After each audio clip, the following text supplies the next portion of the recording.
बच्चों, स्वागत है आपका आशीष उज्ज्वल क्लासेस में। और जैसा कि आपका दूरी तथा विस्थापन का ये टॉपिक चल रहा है और हमने कल इसी के बारे में चर्चा किया था और आज भी इसी के बारे में हम चर्चा करेंगे। आज आपको बताएंगे, हमने कल भी आपसे इसी दूरी और विस्थापन के बारे में, हमने दूरी क्या है, दूरी में क्या अंतर होता है, विस्थापन, दूरी और विस्थापन में हमने कल अंतर आपको बता दिया था।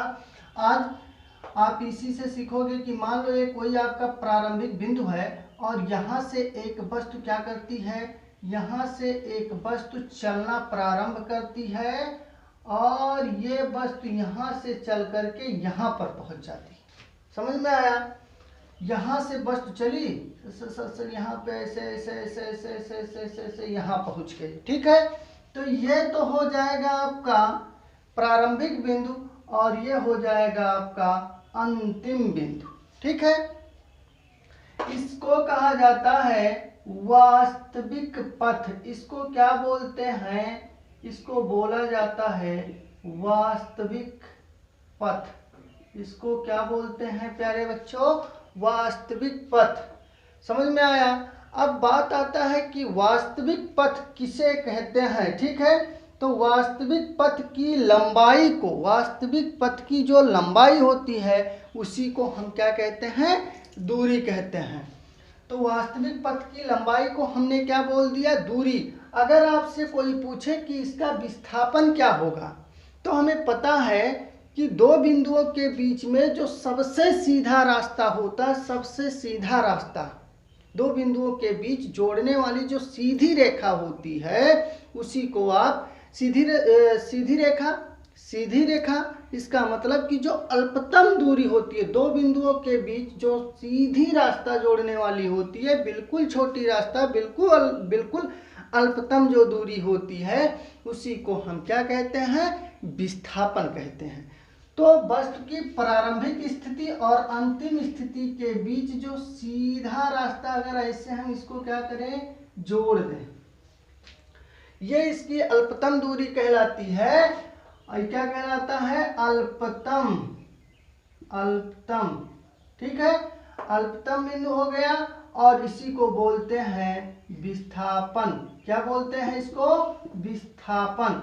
ये दो बिंदुओं को क्या कर रही है? बिल्कुल सीधा मिला दे रही है। और ये कैसा है? अल्पतम बिंदु है, शॉर्टकट रास्ता है, सीधा रास्ता है और इसी को बोला जाता है विस्थापन। और वास्तविक पथ, दूरी किसे बोलते हैं? वास्तविक पथ की जो लंबाई होती है उसको आप क्या बोलते हो? दूरी बोलते हो। ठीक है, उसके बाद आता है, ये हो गया वास्तविक पथ और ये हो गया आपका विस्थापन। ठीक है, अब दूरी तथा विस्थापन पर हम आपको कुछ पॉइंट्स बताएंगे। ठीक है, कुछ स्पेशल पॉइंट्स बताएंगे और वह स्पेशल पॉइंट्स क्या है? स्पेशल पॉइंट्स ये है, पॉइंट नंबर 1, स्पेशल पॉइंट्स में पॉइंट नंबर 1 ये है कि क्या दूरी तथा विस्थापन बराबर हो सकते हैं? क्या दूरी तथा विस्थापन बराबर हो सकते हैं? तो मान लेते हैं, अभी क्या क्वेश्चन है, पॉइंट नंबर, मान लीजिए किसी ने हमसे पूछ लिया कि क्या आपका दूरी तथा विस्थापन बराबर हो सकता है? क्या ये संभव है? तो प्रारंभिक स्थिति और अंतिम स्थिति के बीच जोड़ने वाला जो क्या होता है? पॉइंट होता है। समझ में आया? अगर वो बिल्कुल क्या हो? सीधा हो। तो मान लेते हैं, क्या पूछा क्वेश्चन कि अगर यही पूछा है कि क्या दूरी तथा विस्थापन बराबर हो सकते हैं? तो जी मान लो अगर कोई रास्ता है, कोई पथ है और वो बिल्कुल सीधा हो, बिल्कुल सीधा हो। कैसा हो? बिल्कुल सीधा हो। ठीक है, बिल्कुल कैसा हो? सीधा हो। तो इस पर ये जो दो पॉइंट जो दिए हैं, XI और XF, यानी प्रारंभिक स्थिति और अंतिम स्थिति। क्वेश्चन है कि क्या दूरी तथा विस्थापन बराबर हो सकते हैं? तो अगर कोई कोई दूरी है, कोई रास्ता है, अगर वो बिल्कुल सीधा है, बिल्कुल सरल रेखा में है, ठीक है, बिल्कुल सीधा है वो रास्ता, तो आपका दूरी भी यही होगा। आपका क्या होगा, दूरी यानी वास्तविक पथ भी इसी पे बनेगा, वास्तविक पथ भी यही होगा, और विस्थापन भी क्या होगा, यही तो होगा। यानी आपका दूरी भी इसी पे मिलेगा और आपका विस्थापन भी इसी पर मिलेगा। समझ में आया? तो हमें ये बात पता चल गया, कौन सी बातें, कि अगर कोई रास्ता, कोई पथ अगर बिल्कुल कैसा हो, पॉइंट ये है कि क्या दूरी तथा विस्थापन बराबर हो सकते हैं। जी, अगर वो रास्ता अगर बिल्कुल कैसा हो, सीधा हो, तो आपको, और वो घुमावदार ना हो, समझ में आया, बिल्कुल अगर सीधा रास्ता है तो दूरी भी आपको उसी पे मिलेगी और विस्थापन भी उसी पे मिलेगी। तो हम कह सकते हैं कि अगर वो सरल रेखा में है, अगर वो पथ सीधी है, अगर वो सरल रेखा में है, तो दूरी तथा विस्थापन बराबर हो सकते हैं, अर्थात दूरी तथा विस्थापन बराबर होगा। कब? जब आपका जो पथ हो बिल्कुल सीधा हो, घुमावदार ना हो कि एक बार ऐसे गए यहाँ आए, फिर ऐसे गए यहाँ आए। समझ में आया? बिल्कुल कैसा हो, सीधा हो, तो वही आपका दूरी उसी पे भी प्राप्त होगा और उसी पर विस्थापन भी मिल जाएगा। समझ में आया?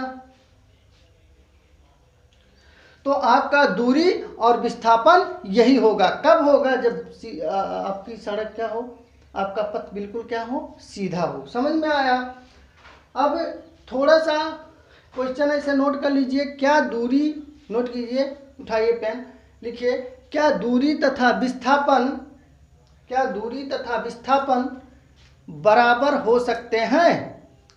और इसको आप बना लीजिएगा, ओके, और इसका आंसर लिख लीजिएगा,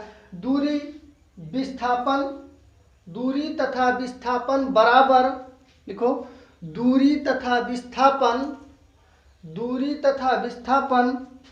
बराबर हो सकते हैं, दूरी तथा विस्थापन बराबर हो सकते हैं यदि वस्तु सीधी रेखा में गति करे।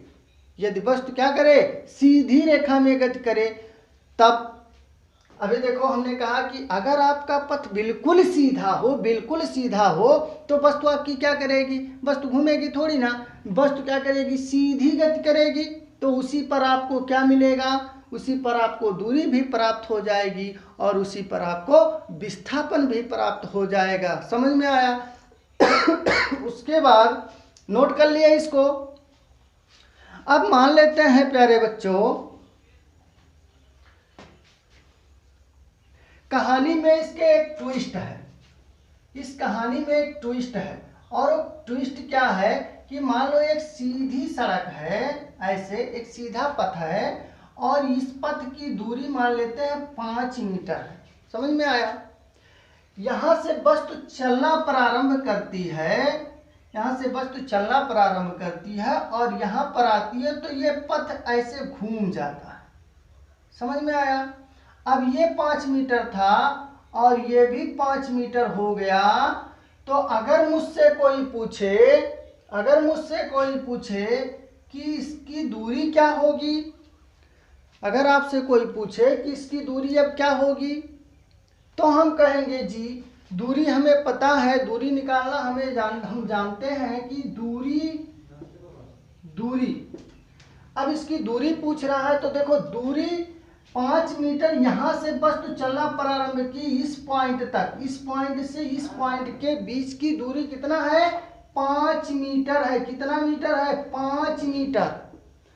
और फिर यहाँ पर जब वस्तु आती है तो वस्तु यहीं से क्या की, घूम गई, अर्थात ये पथ यहीं से घूमा हुआ है और इसके बीच की, इस पॉइंट से इस पॉइंट के बीच की दूरी भी कितना है, 5 मीटर है। इसका मतलब हो गया कि अब टोटल दूरी कितना हो गया, कुल दूरी तय की गई, कुल दूरी तो 5 मीटर इधर, यहां से चलना प्रारंभ की, यहाँ पे आई 5 मीटर इतना तय की, और 5 मीटर इस बिंदु से लेकर के इस बिंदु पर आई, तो टोटल दूरी कितना हो गया प्यारे बच्चों? 10 मीटर हो गया। कितना हो गया?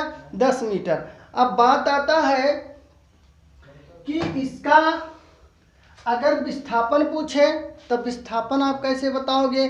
तो विस्थापन में हमने पढ़ा है कि विस्थापन कैसे निकाला जाता है कि दो बिंदुओं के बीच में जो सीधी रेखा होती है, सीधी रेखा हो, बिल्कुल सीधी रेखा, सीधा पथ, दो बिंदुओं के बीच जोड़ने वाला जो सीधा पथ होता है उसी को हम क्या बोलते हैं? तो उसी को हम बोलते हैं विस्थापन। समझ में आया? अब विस्थापन इसमें अगर निकालना है तो इसमें हम ऐसा पॉइंट खोजेंगे कि जो सीधी इन दोनों के बीच जो सीधी क्या करे? जोड़ दे। इस सीधी पथ को क्या करे प्यारे बच्चों? जोड़ दे। तो सीधे पथ को जोड़ने के लिए हम ये पॉइंट ले लेंगे और ये पॉइंट ले लेंगे और इसको ऐसे आपस में क्या करेंगे? जोड़ देंगे। तो हमें क्या प्राप्त हो जाएगा? तो हमें मिल जाएगा विस्थापन। यानी शॉर्टकट रास्ता, सीधा रास्ता आप क्या करोगे? ढूंढोगे। सीधा पथ ढूंढोगे तो सीधा पथ इसमें क्या है? इस पॉइंट से इस पॉइंट को जब हम जोड़ देंगे तो हमें मिल जाएगा क्या? विस्थापन। क्या मिलेगा? विस्थापन मिल जाएगा। समझ में आया?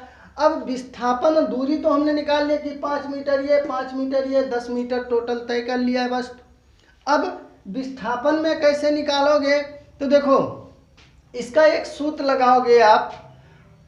हो सकता है क्लास 8th में आप पढ़े हो और अभी आप 9th का जब मैथ पढ़ोगे तो उसमें आपको बताया जाएगा पाइथागोरस प्रमेय। पाइथागोरस प्रमेय से आप क्या करोगे? इसको निकाल लोगे। पाइथागोरस प्रमेय कहता है कर्ण का वर्ग बराबर लंब का अंडर रूट, लंब का वर्ग धन आधार का वर्ग। समझ में आया? तो आप क्या करोगे? ऐसे रूट में लिखोगे 5 का वर्ग प्लस 5 का वर्ग, क्योंकि 5 मीटर इसका वर्ग कर दोगे तो ये आपको ये इस पथ की लंबाई निकल जाएगी और वही हमारा क्या होगा? विस्थापन होगा। समझ में आया? कोई दिक्कत, कोई परेशानी? आगे देखो।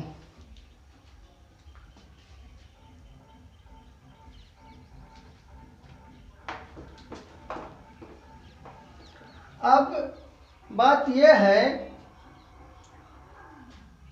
कि दिशा परिवर्तन करने पर दूरी अलग, दिशा जब आप क्या करते हो? परिवर्तित करते हो तो दूरी अलग हो जाती है।